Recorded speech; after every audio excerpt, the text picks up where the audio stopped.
Hey, Parkside, Romans 12:2 is a really powerful verse. It says, "Do not be conformed any longer to the pattern of this world, but be transformed by the renewing of your mind. Then you'll be able to test and approve what God's will is, his good, pleasing, and perfect will." Now, obviously, there's some conforming we need to do with, what the laws of government say in this crazy season that we're in right now. But ultimately, we're supposed to be transformers, which means I think this is a season where God's saying we can step in and make a huge difference. So I wanted to just clarify a couple things for us and what we're doing as a church, at least over these next several weeks. The first one, people have asked about life groups. Life groups will continue, but just talk to your leaders and you figure out, hey, what that's going to look like. Unfortunately, Tuesday nights, we're not going to be able to have open at Lifeway. And so those groups can meet other places or even meet online. But our youth and our kids programs won't be able to happen then. But life groups, this is a great time to still be meeting together. With Sundays, it was awesome all being online together.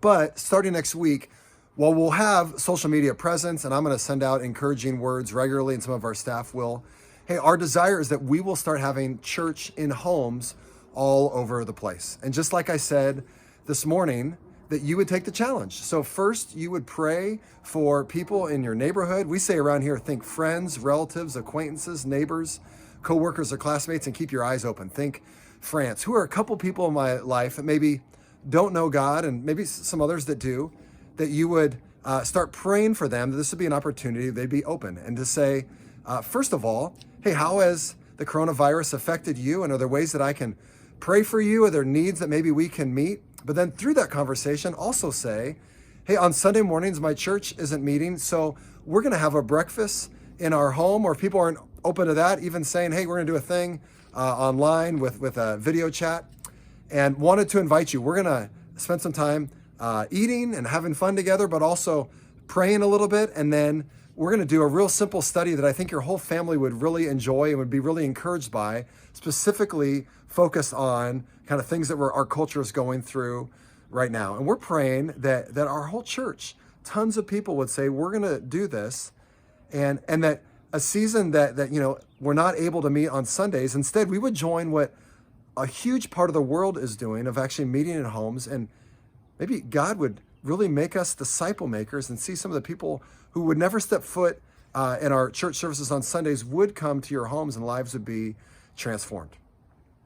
We've got resources for you. We're going to be doing a thing called Discovery Studies, which if you're in a life group, you already know what that is. But we've got 4 specific stories that we'll study that are perfect for kids to join in as well. There's resources for actually the whole family to do this together. So it's really a blessing for you to invite other families to come. There's 7 simple questions we go through. The first one is, what are you thankful for? What are stresses and struggles you're dealing with? And is there a need that we can meet? And then you simply read the story together. They're really about, social distance and about quarantining and hope when we're in times of crisis, the stuff that people really be helped by. You read the story and everybody repeats it in their own words. It's actually really fun. Kids do it as well. We've even got a craft that kids are able to do together while you're in a group. And then 3 simple questions. What does this teach us about God? What does this teach us about ourselves? And what are we going to do about it? And each person makes an I will statement that they say, hey, I'm going to apply this to my life by doing this. And then finally, at the very end, people go around and share, hey, who could I share this story with so it keeps on spreading? My hope, like crazy, is that you would let us know either on our Facebook page or email us back. We'll send you all these resources so we can start praying for you as Parkside Church expands all over this city. Yesterday, we baptized several people. One of them was Matt, who just received Christ this last Wednesday. And Matt said I could share this with you. On Wednesday, we were hanging out at Subway on base. And I said, Matt, what's stopping you from coming to Christ? Because before he'd shared that he wasn't ready. But he shared, Jim, I don't think there's anything stopping me. And I said, okay, well then I think that means right now, you and I, let's pray and receive Christ into your heart, and your eternity be shifted. And Matt just stopped and said, I'm not sure I'm ready to do that. I said, well, it sounds like maybe something is stopping you. And as I was there and kind of trying to listen to the Holy Spirit, I said, Matt, I'm going to say something to you, and you might not like it. In fact, you're a Marine. I'm thinking in my mind, as this guy could crush me if he doesn't like my next words. I said, but is the thing that's stopping you, is it potentially laziness? That this would just be hard to follow Jesus, and that's why you don't want to do it? And Matt smiled at me and said, man, you called me on it. That's it. And I don't want to make decisions based on laziness. I want to receive Jesus right now.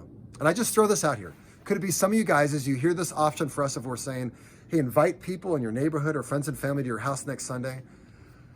Well, that would be difficult. I don't know. That would be hard. And we could give other reasons why we don't want to do it, but ultimately it'd be, that's hard and I'd like to stay away.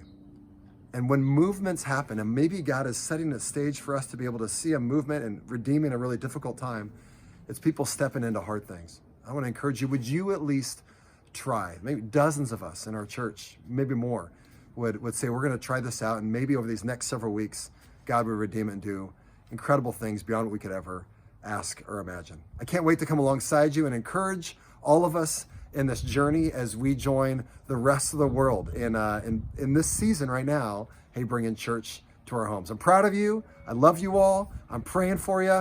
Let's do it. You're sent.